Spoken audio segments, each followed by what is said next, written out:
Hello मेरे प्यारे बच्चों, कैसे हैं आप सभी। Welcome back to the new class. Today we are continuing your English grammar book, grammar pathways for class third, and this book is by Riddhi series and published by children's voice publication. Hello students, today we are going to start the new chapter from your book, chapter number 22, and the name of the chapter is homophones. In the previous classes we have learned about synonyms, antonyms, लेकिन हम आज की class में क्या सीखेंगे? homophones सीखेंगे कि homophones क्या होते हैं. चलिए look at the following sentences. सबसे पहले होमोफोन्स को हम कुछ एग्जाम्पल्स के थ्रू समझते हैं. The teacher told Rohan son not to play in the sun, यानी कि टीचर ने रोहन को क्या कहा? Son not to play in the sun, यानी कि धूप में मत खेलो. The words son and sun, यानी कि यहाँ पर सन और सन दोनों के वर्ड्स साउंड सिमिलर हैं. Sound the same but having slightly different spelling. यहाँ पर जो सन यूज किया गया है और यहाँ पर जो सन यूज किया गया है, इनका जो प्रोनाउंसिएशन है, इनका जो साउंड है बच्चों, वो सेम है. लेकिन अगर आप सभी ध्यान से देखेंगे तो इन दोनों की जो स्पेलिंग है वो स्लाइटली डिफरेंट है. Also their meaning are different, लेकिन साथ ही में बच्चों उनके मीनिंग्स भी अलग हैं. सच वर्ड्स आर होमोफोन्स, ऐसे वर्ड्स को हम क्या बोलते हैं? होमोफोन्स बोलते हैं, यानी कि ऐसे शब्द जिनका साउंड सिमिलर होता है लेकिन उनकी स्पेलिंग और उनके मीनिंग अलग होते हैं. ऑलराइट, जिनका प्रोनाउंसिएशन, जिनका साउंड सिमिलर होता है बट उन वर्ड्स की स्पेलिंग और मीनिंग्स अलग होते हैं, ऐसे वर्ड्स को बच्चों हम क्या बोलते हैं? हम बोलते हैं homophones. So I hope you all have understood about homophones. Now we will see few words to remember. Now homophones are words that sound the same even though their name and spellings are different. यानी कि homophones ऐसे words होते हैं जिनका sound similar होता है बल्कि उनकी स्पेलिंग अलग होती है. ऐसे ही शब्द क्या होते हैं? ऐसे ही वर्ड्स आपके homophones होते हैं. Now we will come to the exercise part, or we can say few sentences and questions are given. We are going to solve them. First is fill in the blanks with the correct words from the bracket. आपको क्या करना है students? आपको bracket में कुछ words given हैं, तो आपको करेक्ट वर्ड्स क्या करने हैं? सेंटेंसेस में फिल करने हैं. Let's do together. First is can you dash me from dash. Can you here और हियर, यहाँ पर आप देखेंगे कि दो वर्ड्स गिवन हैं, दोनों का ही जो साउंड है, जो प्रोनाउंसिएशन है, वो सेम है. It will also be pronounced as here, और ये भी क्या है बच्चों? आपका हियर है. लेकिन ध्यान से देखिएगा, दोनों की स्पेलिंग अलग हैं. तो कैन यू हियर मी, क्या तुम मुझे सुन सकते हो? तो यहाँ पे जो हियर का मतलब होता है HEAR. हियर मीन्स सुनना. So can you hear me, क्या तुम मुझे सुन सकते हो? फ्रॉम हियर, यहाँ से, एंड देन क्वेश्चन मार्क, क्योंकि ये एक क्वेश्चन पूछा जा रहा है. तो अगर मैं आपसे पूछूं बच्चों, क्या आप मुझे यहाँ से सुन सकते हैं? So your answer will be yes. So HEAR hear means सुनना, HERE हियर मीन्स यहाँ. Alright, next sentence we have she bought a new dash of shoes for her son. Alright, यानी कि उसने अपने बेटे के लिए dash of shoes खरीदे, a dash juicy fruit. चलिए ब्रैकेट में देखते हैं बच्चों आपको कौन से वर्ड्स गिवन हैं.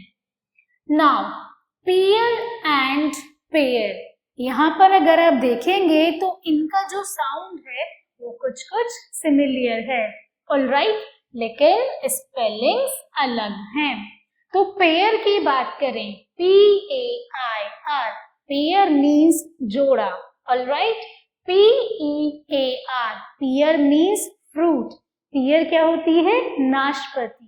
So she bought a new pair of P-A-I-R. She bought a pair of new shoes for her son. A dash is a sweet juicy fruit. तो sweet juicy fruit क्या होगा? P-E-A-R.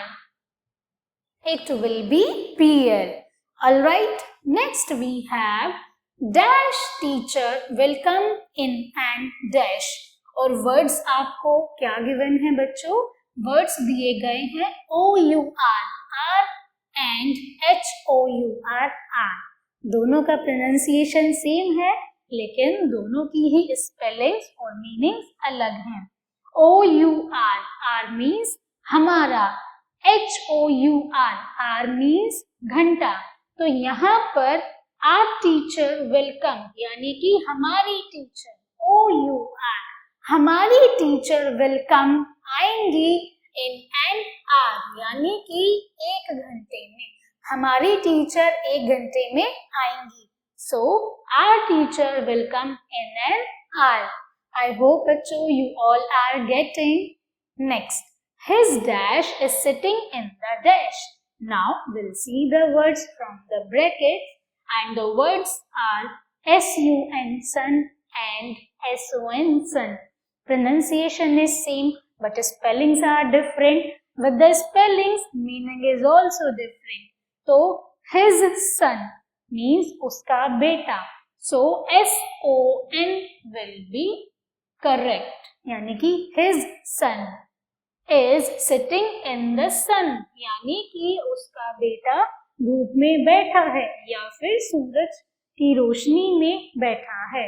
His son is sitting in the sun. Next we have boats dash on the river. Is the house for dash. Words क्या given है आपको?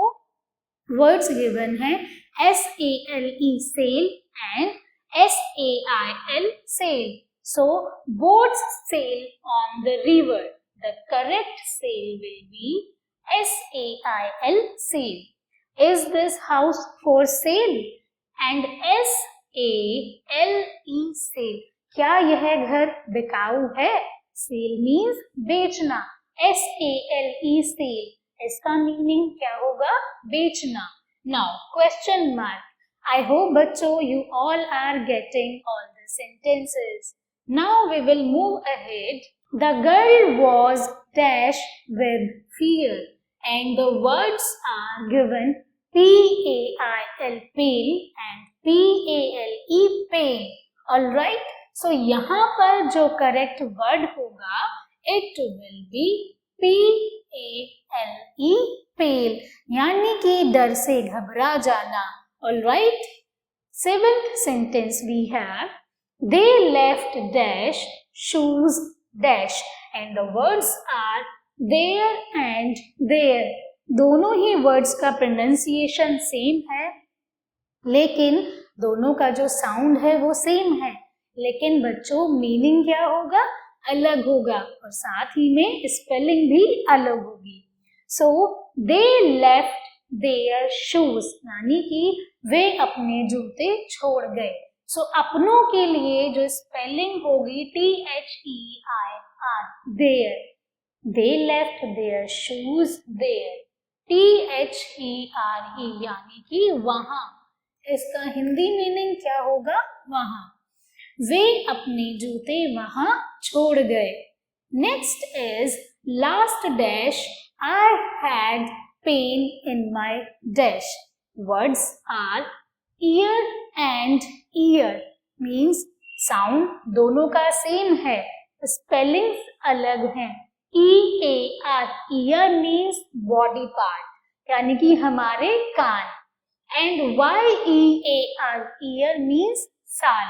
तो last year the correct word homophones will be ear. YEAR. पिछले साल I had pain in my ear. मेरे कान में दर्द था. Now he dashed the ball dash the window. Now two words are given.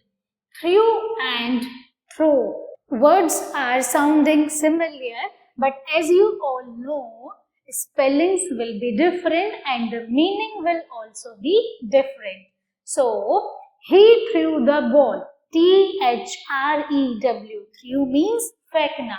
So he threw the ball through the window. So यहाँ पर क्या होगा? THROUGH, यानी कि he threw the ball. उसने बॉल फेंकी through the window. Next is can you dash the dash from here? And the words are C and C. The spellings are C and C. So can you see the sea from here? इसका मतलब होता है देखना. SEA का meaning होता है समुद्र.